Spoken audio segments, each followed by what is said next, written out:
হঠাৎ করে রাত ৯টার সময় ছেলে শুরু করলো তার স্বাদের ব্যাটটি পরিষ্কার। এই ব্যাটটি না তার কাছে বড়ই প্রিয়, অবশ্য ক্রিকেট খেলাটাই তার কাছে প্রিয়। তো আমি তো রীতিমতো আশ্চর্য যে এখন হঠাৎ রাত্রিবেলা সে কি কাজ করতে শুরু করলো। কিন্তু ছেলে তো মানবে না, কারণ ব্যাটটি তার স্বাদের বলে কথা। তাই জন্য পরের দিন যাতে খেলতে সুবিধা হয় ওই জন্য পরিষ্কার করার কাজে শুরু করে দিল। আসলে বাচ্চা ছেলে তো। আর এখানে আমি বানিয়েছি গরম গরম হাতে বানানো রুটি, আর তার সাথে বানিয়েছি এই যে এটা হচ্ছে 5 মিশালি ডাল। তো সেটা আমি একতরফা টাইপের করেছি।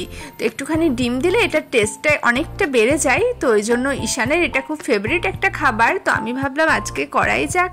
তো একটাতে আদা রসুন বাটা সব দিয়ে আমি মশলা দিয়েই করেছি এটা।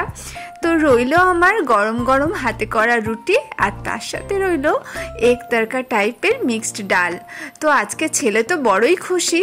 আসলে প্রত্যেক মায়েরই আর কি ভালো লাগে ছেলের পছন্দের খাবারটি যদি তারা বানাতে পারে আর ছেলের সামনে দিতে পারে। তো আজকে আমিও খুব খুশি ছেলের পছন্দের খাবার বানিয়ে দিয়ে ছেলের সামনে তুলে ধরার মাধ্যমে। তো ছেলে তো বড়ই খুশি। তো যাই হোক, আজকের মতো এখনকার মতো টাটা বন্ধুরা, আবার আসছি নেক্সট ভিডিওর সাথে। আপনাদের যদি মিনি ব্লগটি ভালো লেগে থাকে তো আমার চ্যানেলটি সাবস্ক্রাইব করে দিয়ে লাইক কমেন্ট শেয়ার অবশ্যই করবেন। আর যারা ফেসবুকে দেখছেন ফেসবুক পেজটাকে ফলো করে দেবেন। তো এখনকার মতো টাটা।